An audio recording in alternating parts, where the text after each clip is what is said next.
Hi there, I'm Michael Bovee with Consumer Recovery Network, and I'm back to talk some more about this current COVID-19 reality that we're living in, and as it relates to if you want to or need to or have to settle a debt with the creditor for less than what you owe.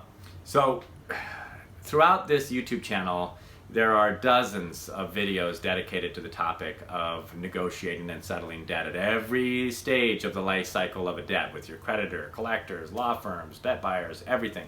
What to say, what not to say, all the things you need to think about that they think about. And so there's tons of help here, and all of that still applies. But what I want to talk about is that we're now in a shared hardship experience. You know, as a negotiator, somebody who's done this kind of work for 20 plus years, and I'm talking to a creditor on behalf of somebody I'm working for. I'm sharing usually the things that suck, the stuff that makes it hard to be you financially that led to your inability to pay in the first place. And if that persists, you know, you lay that down. Well, today, many of us are in a shared hardship experience because of job loss, furlough, layoff, different expenses, and taking care of maybe somebody else who couldn't take care of themselves. There's just all of these things, heaven forbid, real health issues surrounding COVID-19. So you have this shared hardship that you can, as a talking point, it's important. But there's more to it than that. So when I try and relate what we're experiencing now to my work experience, which is mainly what I share on this channel, is I go back to some of the disasters, like natural disasters like Katrina or Sandy. And this is where creditors were treating people that were affected in that geographic area differently than the rest of the people that weren't affected by this natural disaster. And that's what we have here, a global pandemic, natural disaster. And then I tie that with what I saw during the housing-led recession with record high credit card default rates. So we're talking like 400% and 500% more credit card defaults and unsecured loan defaults than had ever happened before. And creditors reacted to that in a something you'd never seen before way, right? So you have a credit card bank that you haven't paid, and you don't pay them for 6 months, they charge the account off, and you usually settle after that. Well, because of that housing-led recession, we saw early things happen, things that would never happen before that, where a creditor would outreach to their cardholders with something in the mail, pre-approving an offer for like a ridiculous low amount that had never seen. You do some Google searches like, how low should I settle with XYZ Bank, right? And you might run into some posts if you look at the date when it happened and in forums and things, and I was on those back then too. And you look at them, it's like, okay, well in 2009 I could settle with the XYZ Bank for 15 cents on the dollar, and you could! It hasn't happened like that yet with COVID-19.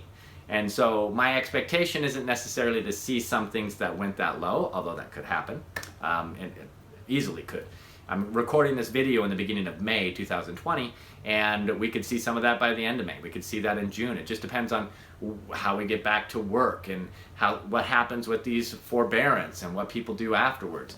We could see a lot of the softening of collection expectations, how much they should be able to collect and how low they'll go, or how far they'll stretch out these term deals, because you have to make these things affordable for people to actually pay them. So some of that, and I'm talking to people in my circle of influence and negotiators and guys that have been doing this as long as me. And some of us think that, well, maybe around September, October, we'll get a lot busier than we are now. Right now, I'm just telling people to lay low. Maybe you don't need to settle anything unless you have to, unless there's just an opportunity that you can't miss. But in the coming months, if you're watching this video now because you think, oh, now's a good time to settle, and it might be, and we can talk about that. I'm available, more available than you know. You just fill out the form. There's a link in the description below or on the screen. And I can talk to you through a strategy of like, nope, now's not the time to commit, or wow, this is a great time, because you know, collectors still do all of the things. Unpaid debt can still lead to all of the things that it led to before COVID-19. Some creditors are super aggressive. They sell debt to debt buyers that are super aggressive. Some are not at all. Like you have zero risk of being sued. So it's important to know, you know, who your creditors are. The balances matter, because if you have a higher balance, sometimes that's going to lean more towards litigation. Lower balances, certain creditors don't necessarily sue on, like American Express, right? So it is the case that COVID should usher in a softer, lower settlement percentage or better savings for you than had been the case in 2019, 2018, 17.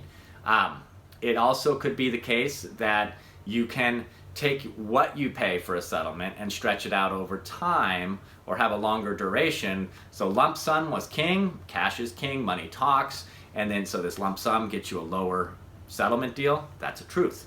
Not always, but it can be. And now maybe that same lower number can now be spread out over time, making that settlement more reachable and attainable for you, something that you can commit to. Because you never commit to a settlement unless you know, have 100% confidence that you're going to be able to finish it if you're not going to pay it in a lump sum. So I do expect to see this come to fruition. And again, there's no reason to do guesswork. I mean, you can post in the comments below. I respond to my YouTube comments every day, 7 days a week. So with my morning coffee, I'm going to respond to anything you ask there. And like I said, let's get real specific about your situation. You may not want to spill that out in the comments, and schedule a time to talk with me using the link in the description below or on the screen, and I'll talk to you on the call. See you on the next video.